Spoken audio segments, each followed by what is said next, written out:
Volleyball and soccer players around the Great Northern Conference waited for tonight, practiced for tonight, yearned for tonight. And after all that, their seasons have finally arrived.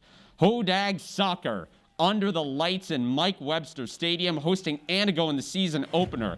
13th minute of the game. Contested clearance here from the Robins goalie ends up with Hugh Weiss, who's going to do a little turnaround strike. Absolute brilliance. Hodag's up 1-0.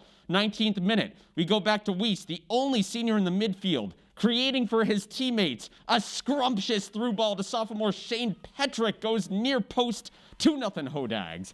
And then I think we have enough time to shoehorn in one last goal before halftime. Bo Howard is going to finish here. He added another one in the second half. Hodags take their opening match 4-0 the final in this one. To the volleyball court, Newman Catholic at Stratford. All players wearing masks during warm-ups and while playing. First set, Tanya Schillinger with the save, which leads to the spike from the senior captain, Michaela Golden. Tigers jumping out to an early 7-1 lead in the first set. Newman Catholic would battle back, though. Schillinger with another great save here, but Catholic needed this point bad. Paige Gold gets the spike over the double black. Catholic down 6 late in the first set. Stratford, though, just too much. Golden on the service line, and Golden is golden here. Newman Catholic able to return it, but Emily Hughes running in system gets the kill. Stratford goes on to win the first set and sweeps the Cardinals 3-0. A couple of other top volleyball teams started up tonight. Neither of them found things too difficult. Mosinee fell just a match shy of the state tournament last season. They get started on the right foot against Tomahawk.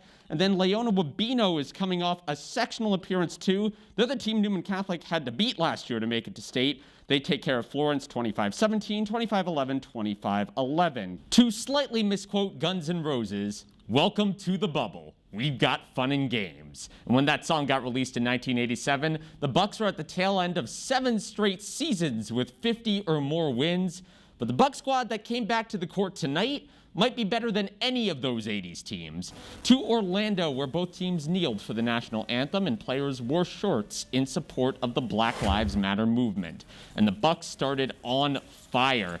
Brooke Lopez on the block, and then when Giannis goes in transition, I don't even need to show you the end of that. 17-2 run for the Bucks to start the game. Giannis made his first 4 shots. But this would get a lot closer. Marcus Smart finds Daniel Tice on the alley-oop. Dante DiVincenzo lost him in transition.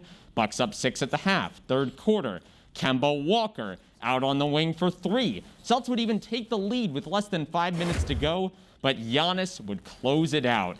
This was his 18th game with at least 30 points and 15 boards. Now the guy who did that, Shaquille O'Neal. Bucks are now 1-0 in the restarted season. In normal times, you could bet your life on a Brewers game in Milwaukee going on as scheduled. But now, every game is practically an open question until the first pitch. So when I say that the Brewers are scheduled to play the St. Louis Cardinals at 6:10 tomorrow, we should take it with an entire shaker full of salt.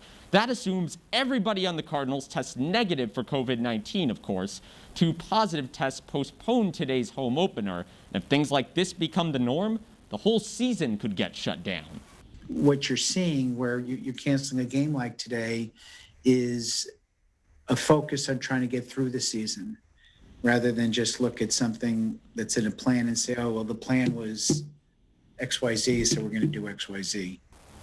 Well, Commissioner Rob Manfred also warned players that the completion of the season depends on players wearing masks and social distancing. If the Brewers do receive the all clear, they'll make up today's game with a doubleheader on Sunday.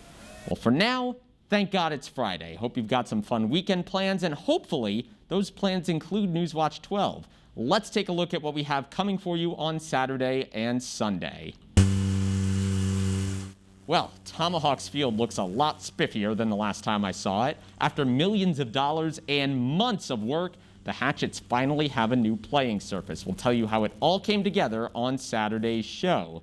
Now, to the clay track of Anago, where a piece of the Langlade County Fair carries on. The Fair Association is still hosting stock and sprint car races, even though almost everything else is called off. Find out why these races were too valuable for the community to lose on Sunday. Speaking of Sunday, it should be a nice day for some amateur soccer. Lobos FC out of the Wausau area are 4 points behind league-leading Eau Claire with 5 matches to go. Now would be a great time for them to get the full 3 points. They'll try to do it against Hayward United at 2 p.m. in Merrill. Looking forward to being there, Justin. Your February 14th edition of Friday Night Blitz is on the air. It is Valentine's Day, and instead of a box of chocolates, the Medford Raiders hope to take home a conference title. Well, in order to do that, Medford would need to beat Mosinee. This was a heck of a defensive battle. Just a minute into the game, Luke Spink with the steal and the score. Whoop! He averages more than 4 steals per game. He is so quick with the acceleration once he spots that lazy pass. And next possession, do not adjust your sets. It's the same old deal. Spink, another steal, and bucket. He had 10 points. But Medford would learn their lesson. Check out what Ty Baker does just a couple minutes later. He's got Spink on him, the pump fake, gets him in the air, and then just goes and drives to the hoop. That's how you do it, Ty. Logan Bumgardner, the only freshman on this Raiders varsity team, also contributing with a contested layup. Medford, not really a three-point shooting team. In fact, neither team made a 3 in the first half. Wow. But when you're turning the ball over at this rate on defense, well, who even needs it? Peyton Kuhn with the steal and the score. He had 14 points. Medford clamps down on Mosinee. They win a sole GNC title. So here are your conference standings after tonight.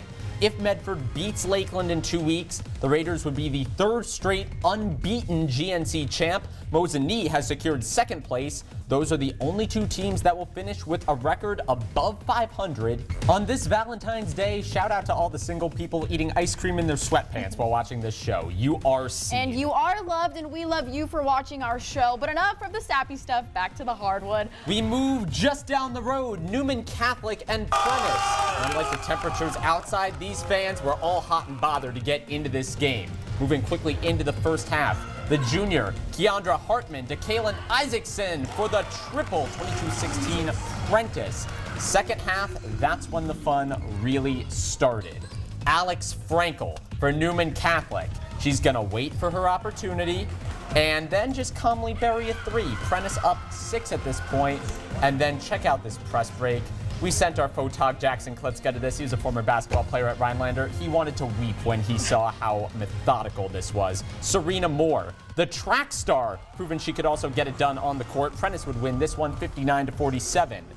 Three Lakes Blue Jays hosted the Ashland Ore-Dockers in a varsity girls matchup tonight. Started the first half. Ashland senior Lily Jablonski is going to engage her arm strength, go for the long pass to Abby Moreland, making a move and capitalizing, getting her team on the board first. But Three Lakes did not take long to respond. Sydney Lurvy with a fantastic floater driving the lane, tying the game. Later on, Mayella Brinker for Ashland finding her teammate, who's going to dish it off to Moreland. And when you leave her that open, you know what's going to happen next. And on the other end, Three Lakes Taylor Coling, an official FOP, friend of the program, says, I can do that too, and hits this one from deep. Ashland pull away with it in the end, though, beating the Blue Jays 56-52.